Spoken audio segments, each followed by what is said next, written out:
Bonjour les terminales. Je voulais revenir sur la correction d'exercice que je vous ai rendue. Il y a une grosse confusion qui se fait sur l'utilisation des courbes, bien que ça a été abordé dans les deux TD précédents.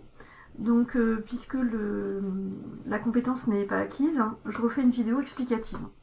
Je vous demande donc de savoir comment calculer une période à partir des courbes. Dans le TD sur le pendule, en fin de compte, vous aviez une courbe de x en fonction du temps. Ce qui veut dire qu'en ordonnée, vous avez l'abscisse qui évolue en fonction du temps. En d'autres termes, on voit que cette abscisse va à la valeur plus 3, puis passe par 0, et va enfin à la valeur moins 3, puis elle revient au point de départ. En d'autres termes, ici, il s'agit d'un aller suivi d'un retour. Donc, la période, sur ce schéma-là, comme je viens de le dessiner, la période, sur ce schéma-là, va être en fait liée à l'aller suivi du retour. Donc ici, dans cet exercice, on vous demandait de calculer la valeur de la période. Vous avez pris donc 10 périodes pour avoir le maximum de durée et limiter l'erreur de mesure, ce qui faisait 16,4 secondes, et, pardon, 164 secondes, et donc une période qui est égale à 16,4 secondes. Vous retrouverez effectivement le détail de cette correction dans le document que je vous ai envoyé. Maintenant, il s'agit de comprendre que dans l'exercice qu'on vous a donné, il ne s'agissait pas d'une courbe de x en fonction du temps, mais dans l'exercice que je vous ai donné, il s'agissait d'une courbe de l'énergie en fonction du temps. Or, dans le TD, je vous ai donné le lien vers cette simulation-là, simulation a priori que vous n'avez sans doute pas ouvert pour comprendre. Donc voilà un des graphiques qui correspond à l'un des exercices, et nous allons comprendre à l'aide du simulateur à quoi cela correspond. J'ai donc ouvert le simulateur, c'est lié à la tension d'un pendule, donc vous pouviez modifier la vitesse initiale, l'angle initial, représenter force, accélération, vitesse, en fait cela vous permet de répondre à tous les exercices.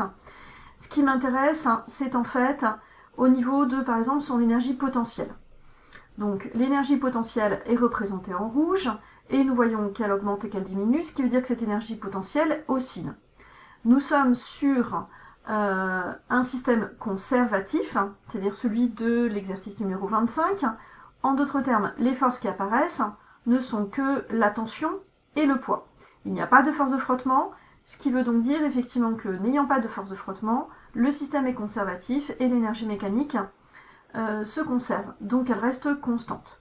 On voit que cette énergie potentielle, elle évolue au cours du temps. Et elle prend des valeurs maximum à quel moment? Arrêtons de manière judicieuse. Voilà un premier arrêt. En d'autres termes, l'énergie potentielle est maximum à ce niveau-là. Continuons.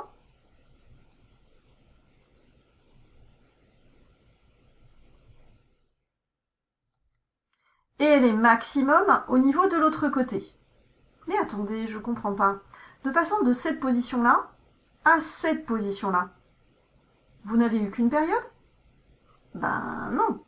D'un maximum à l'autre, vous n'avez qu'une demi-période.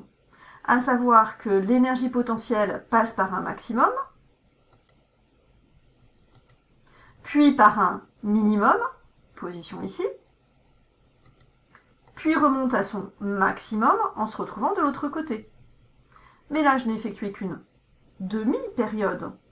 Donc, pour effectuer une période entière, quand on regarde une courbe énergétique, il faut que j'attende que l'énergie potentielle ait en fait parcouru 2 fois son maximum. Donc il ne s'agit pas de 2 périodes, il s'agit bien d'une période calculée sur un graphique énergétique qui va correspondre au passage de 2 maximums de l'énergie potentielle et bien évidemment de 2 maximums pour l'énergie cinétique. Regardez bien. Allez. Retour. Ici, c'est passé 2 fois par son maximum.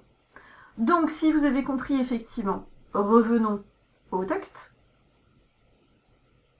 Je reprends la courbe et voici l'énergie potentielle. Cette énergie potentielle a aller, mais là je n'ai fait que l'aller. Puis, de tours. En d'autres termes, la période, et non pas double période comme j'ai vu sur certains exercices qui sont vraiment des confusions énormes, mais la période du pendule correspond au parcours de 2 maximum de l'énergie potentielle. Bien évidemment, de 2 maximum de l'énergie cinétique. J'ai repris ici une courbe qui est celle du cours, qui vous permettrait effectivement de comprendre que vous êtes tous fourvoyés sur les calculs de période dans les courbes énergétiques. Voilà ce qui complète la correction que vous avez d'autre part sur le cahier texte. Merci les terminales. Soyez plus attentifs aux corrections des TD, ça m'aiderait. Au revoir.